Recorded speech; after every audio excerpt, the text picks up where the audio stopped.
The Laws of Human Nature by Robert Greene is a non-fiction book that explores the underlying psychological motivations and behaviours of individuals. It delves into the power dynamics, manipulation tactics and social interactions that shape human behaviour. This book is around 19 laws, which each law offering insights in different aspects of human nature. Some of the key themes explored include power and influence, manipulation and deception, desire and fear, vanity and pride. The writing style of this book is very engaging and thought-provoking and uses historical anecdotes and case studies to illustrate its points. The book has been both praised and criticised for its focus on darker aspects of human nature as potential for manipulation. So, welcome to the captivating world of human nature, where intricate patterns of behaviour and hidden motivations shape our interactions and relationships. Robert Greene in this book takes us on a transformative journey to decode the complexities of human behaviour. Join me today in this episode as we delve into the pages of this remarkable book, uncovering profound insights and practical strategies to navigate the nuances of human nature. So, point number one is probably what you'll see when you first open up this book. And this book, just be warned, is 600 pages. It's very big. It's like a big textbook that you'd have from school back in the day. But it is very big, but it is very worth the read. A lot of it is kind of down to his teachings and his experiences with human nature, and then a lot of it is to do with kind of people in history who have demonstrated these kind of characteristics of human nature. But the very first thing you'll see is master your emotional self. This is chapter 1. So this is the first law of human nature, which is at the core of understanding human nature lies the mastery of our own emotions. And I have the book open in front of me, and this law is called the law of rationality.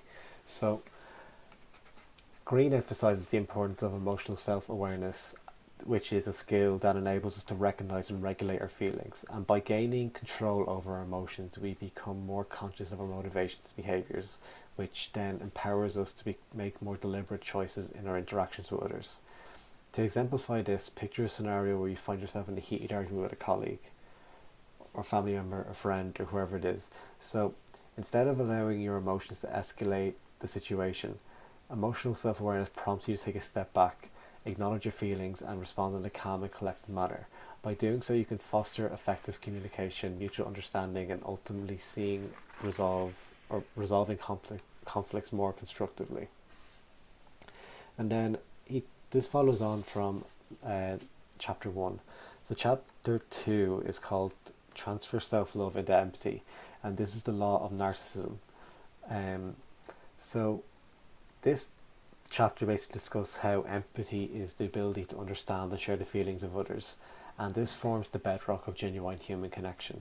Greene highlights the transformative power of empathy and encourages us to cultivate this essential skill by stepping outside of ourselves and immersing in the experiences of others.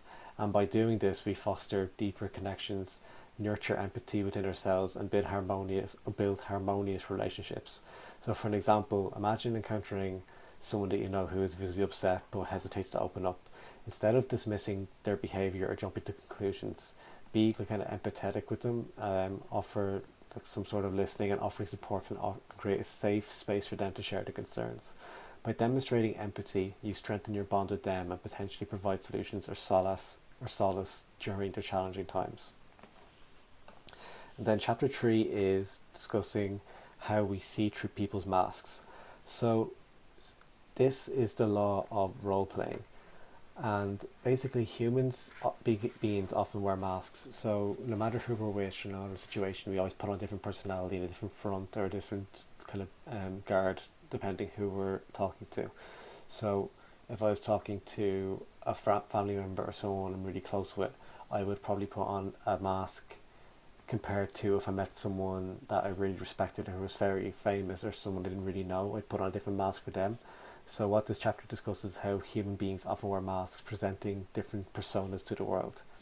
And what Robert Greene explores is the art of piercing through these masks and perceiving people's true nature. And by sharpening our perception and intuition, we can uncover hidden motives, intentions and vulnerabilities that lie beneath the surface. So an example of this kind of law would be, imagine encountering a person who appears very kind of enthusiastic and friendly, but however they consistently fail to follow through in any sort of commitments. So by honing your ability to see through these masks, you can discern potential patterns of unreliable behaviour, allowing yourself to make informed decisions about who to trust and who to rely upon. And this then follows up with where Robert Greene discusses transforming self-love into empathy. And basically what this law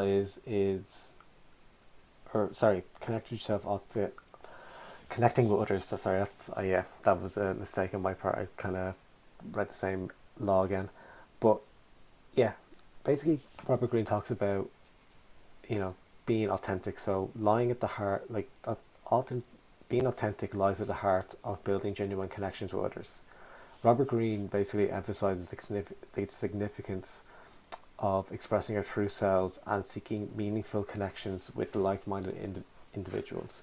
By embracing, how authentic you are, we attract people who appreciate us for who we truly are, leading to more fulfilling relationships and opportunities.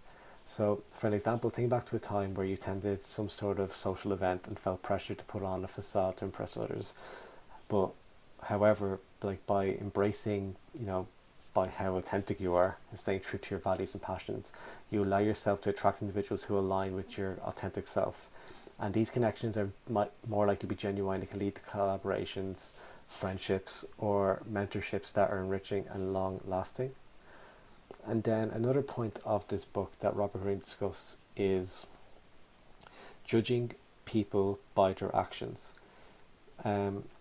So actions as they go, they basically speak louder than words, as most people would notice. But Robert Greene talks about the significance of observing people's behaviour to gain a deeper understanding of their character. So by paying attention to consistent patterns of actions, we can make more accurate assessments of others' trustworthiness, reliability and intentions. And like a scenario where he mentions this in the book, or kind of just a real life scenario or an example, is consider, a situation where someone consistently cancels plans at the last minute without a valid reason. Instead of slowly relying on their words or promises, observing their actions allows you to assess whether they genuinely value your time and commitment to the friendship. So by making informed judgments based on your actions, you can navigate relationships with greater clarity and discernment. So yeah, a situation with this would be if someone kept cancelling on you and they were genuinely sorry and they wanted to reschedule, or you just had someone who had kept cancelling on you or just kind of giving you the long finger and not really making effort in trying to meet up or make any sort of effort on building the relationship that you have. That's kind of like what that situation's referring to from what my experiences. But yeah, that is basically an example of judging people by their actions. So you kind of take it with two things. Where you take it where you kind of actually empathize with the person, where they actually want to make an effort and you understand, external circumstances happen to everybody, you're not the exception. Or you can just see if they actually care about you and will actually try to make an effort with you, if that makes sense. So yeah, if people you can tell when people kind of text you or call you or however it is, and you can tell by the goal is to judge how they act and how they feel. If something seems a bit off, then they more than likely might not have time for you, or might move on to something else. But yeah, that's just kind of my 2 cents on it. And then this kind of piggybacks on to chapter 9. So this law is called the law of repression, and the chapter is called Confront Your Dark Side. And within us lies a darker side, a collection of flaws, insecurities, suppressed aspects of personality. And what Robert Greene basically does is he tries to encourage us to confront and acknowledge these shadows within ourselves, which is called the shadow. That's actually what it's called in this. That's what he defines this term as. And by recognizing and accepting our own imperfections, we become more understanding and accepting of the imperfections in others, fostering empathy, personal growth, and healthier relationships. And imagine finding yourself frequently irritated by a coworker's behaviour.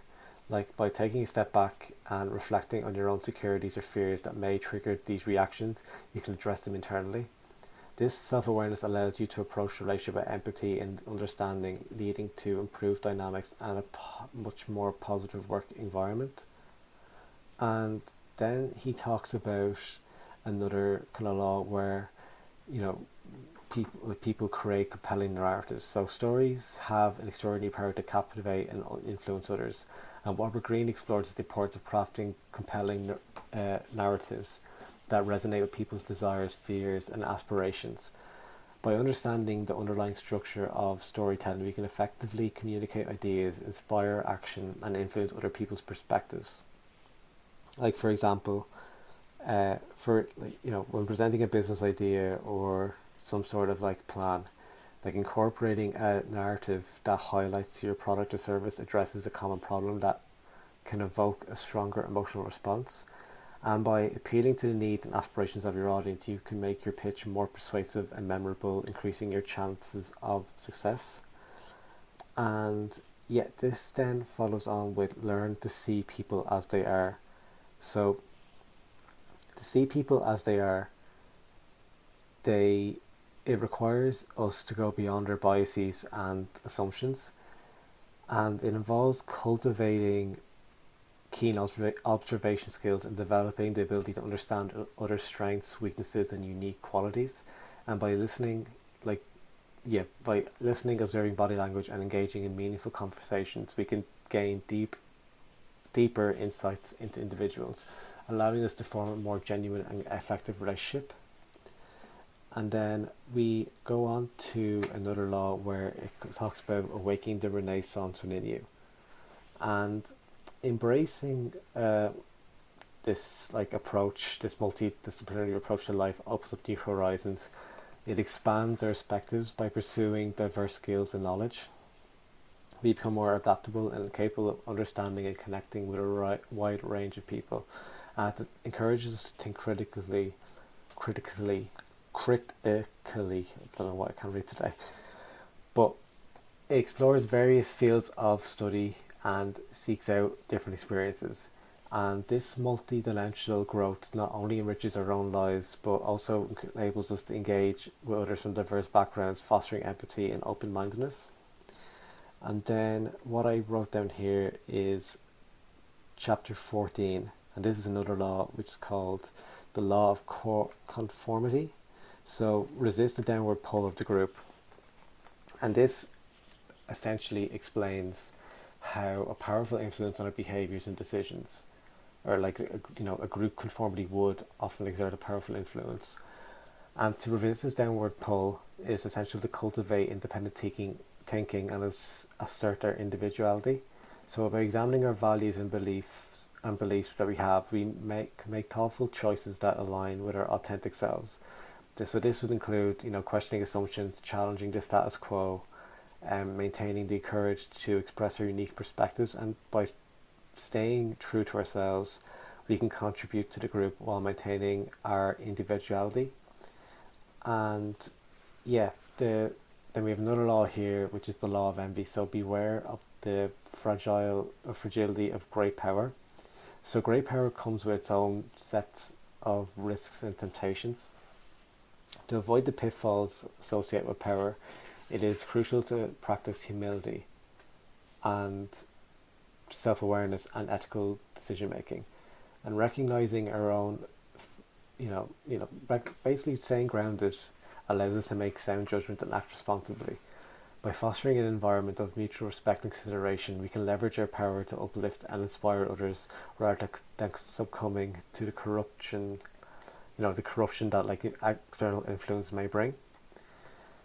Then we have connecting to the source of power. So connecting to a higher power transcends ego-driven motivations.